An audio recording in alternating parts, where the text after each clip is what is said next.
Assalamualaikum warahmatullahi wabarakatuh. Kami dari kelompok 7 mahasiswa bimbingan penyuluhan Islam BPIC semester 7 akan mempresentasikan materi yang berjudul Manajemen Keuangan Pribadi atau Personal Finance. Kami terdiri dari 6 anggota kelompok. Ada Taufik Ismail Koto, Salsa Nadira Lubis, Nur Hidayanti, Sofian Lutfi, Surya Rahman, dan Azra Akila Faiza. Materi yang akan kami bahas yang pertama, manajemen keuangan pribadi atau personal finance. Kemudian manajemen keuangan pribadi dalam perspektif Islam. Selanjutnya, dalil tentang manajemen keuangan pribadi. Kemudian karakteristik manajemen keuangan pribadi dalam perspektif Islam. Selanjutnya tolak ukur manajemen keuangan pribadi. Dari yang terakhir, faktor-faktor yang mempengaruhi. Saya ingin membahas mengenai manajemen keuangan pribadi atau personal finance. Manajemen keuangan pribadi merupakan kemampuan seseorang dalam mengatur, mulai dari perencanaan, penyelenggaraan, pemeriksaan, pengelolaan, pengendalian, pencarian, dan penyimpanan dana keuangan sehari-hari. Manajemen keuangan pribadi merupakan dampak yang muncul dari adanya hasrat seseorang untuk memenuhi kebutuhan hidupnya sesuai dengan tingkat pendapatan yang diperolehnya. Manajemen keuangan pribadi atau personal finance. Manajemen keuangan pribadi juga dapat diartikan sebagai suatu cara dalam mengelola apa yang kita miliki yang berhubungan dengan tanggung jawab seseorang terhadap pengelolaan keuangannya. Dengan adanya pengelolaan keuangan yang baik, maka seseorang tidak akan pernah terjebak pada suatu perilaku untuk memenuhi keinginan yang tidak terbatas. Oke, baik. Selanjutnya, manajemen keuangan pribadi menurut pandangan Islam. Dalam pandangan Islam, segala sesuatu itu harus dilakukan dengan cara benar, rapi, terarah, dan tidak asal-asalan. Segala sesuatu yang diatur ini menjadi indikator pekerjaan dari manajemen. Selanjutnya, pengertian manajemen menurut Al-Quran yaitu perenungan atau pandangan ke depan atas sebuah urusan atau persoalan dengan harapan persoalan tersebut terpuji dan mengakibatkan kebaikan. Apapun bentuk organisasi memerlukan sebuah manajemen, tidak terkecuali perorangan. Oke. Selanjutnya, salah satu manajemen yang diperlukan seseorang individu adalah manajemen keuangan. Karena tidak bisa kita pungkiri bahwasanya setiap individu pasti dihadapkan dengan pengelolaan keuangan, baik keuangan pribadi, keuangan kelompok, keuangan keluarga, keuangan masyarakat, maupun keuangan negara.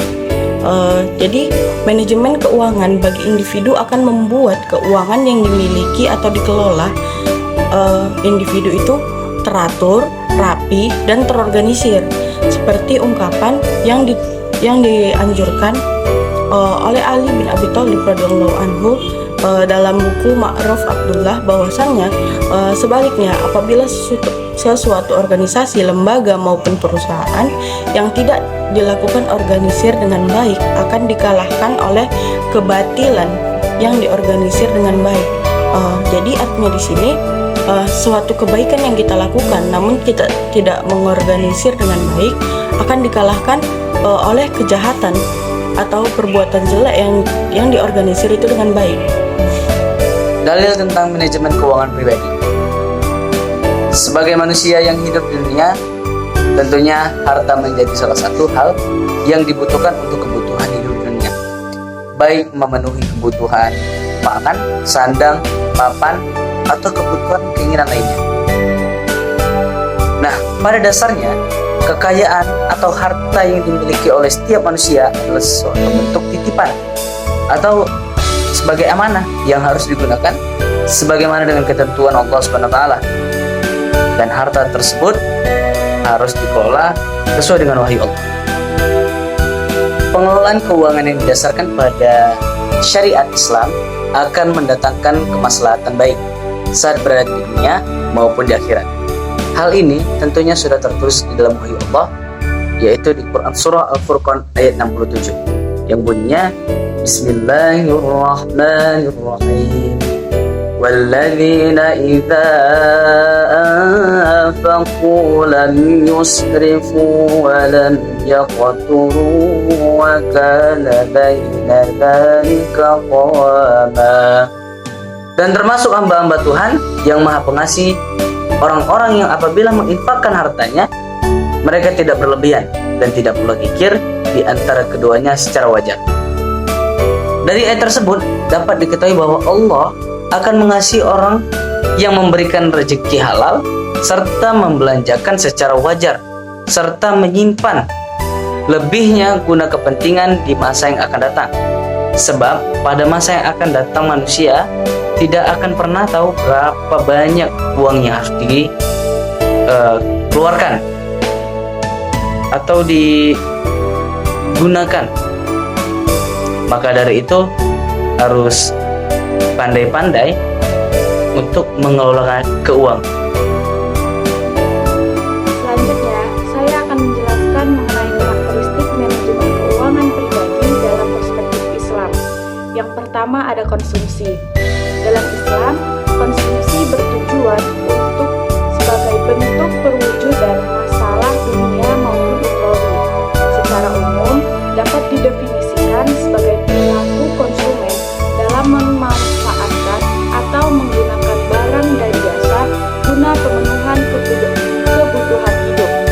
Namun, dalam Islam ada penekanan yang diberikan terkait konsumsi, yaitu guna pemenuhan kebutuhan manusia baik secara jasmani maupun rohani, sehingga dapat digunakan semaksimal mungkin.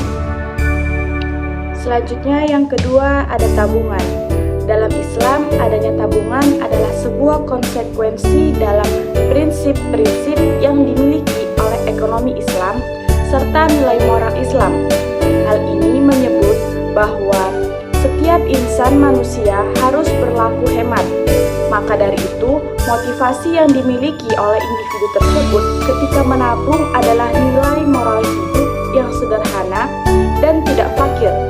Beda halnya dengan konsep ekonomi konvensional yang beranggapan bahwa tabungan digunakan sebagai motif berjaga-jaga ketika ada kebutuhan yang mendesak. Selanjutnya yang ketiga ada sedekah.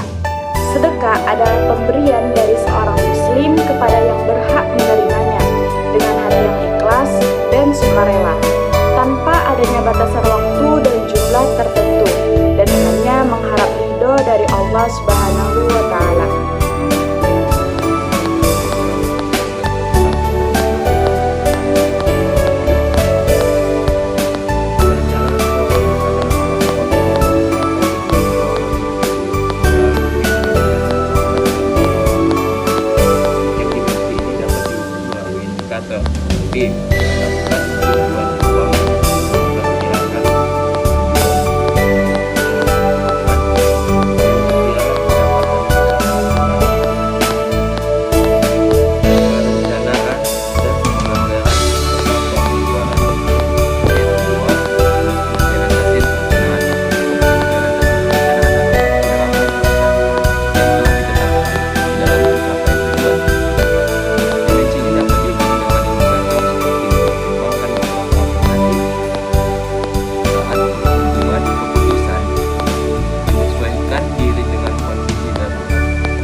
Kali ini saya akan membahas sedikit tentang yaitu faktor yang mempengaruhi manajemen keuangan pribadi. Nah, teman-teman, faktor yang mempengaruhi personal financial management mahasiswa yaitu yang pertama pendidikan keuangan, mana pendidikan yang didapat oleh sekelompok atau seseorang individu dan keluarganya sangat penting nantinya sebagai faktor dalam dia manajemen keuangan. kedua ada kecerdasan spiritual dari individu tersebut, dan kemudian ada kurang teman sebaya dan literasi keuangan, yang mana merupakan salah satu faktor yang sangat mempengaruhi manajemen keuangan pribadi bagi diri individu. Nah, kemampuan seseorang untuk mengelola keuangan menjadi salah satu faktor yang penting untuk mencapai sukses dalam hidup. Sehingga dari pendapat di atas itu kita simpulkan bahwa pengetahuan akan pengelolaan uang tersebut akan menjadi sangat penting dan menjadi topik yang utama dalam nantinya baik atau benar seorang dalam mengelola keuangannya. Dalam melakukan pengelolaan keuangan membutuhkan pengetahuan keuangan, karena keuangan yang dimiliki seorang berpengaruh terhadap pengelolaan keuangannya. Namun pernyataan pendapat di atas tadi ini bertolak belakang dengan pendapat dari Nababan, di mana ia menyatakan bahwa perilaku seseorang dalam mengelola uang tidak selalu dipengaruhi oleh tingkat pengetahuan tentang keuangan yang dimilikinya, karena kemungkinan terdapat faktor lain yang mana mempengaruhi pengelolaan keuangan pada diri individu, yang mana seperti faktor psikologis, emosi, kecerdasan, intelektual, spiritual, verifikasi diri, dan lain sebagainya. Sekian persentase dari kelompok kami. Lebih dan kurangnya kami mohon maaf. Wabillahi taufiq wal hidayah. Wassalamualaikum warahmatullahi wabarakatuh.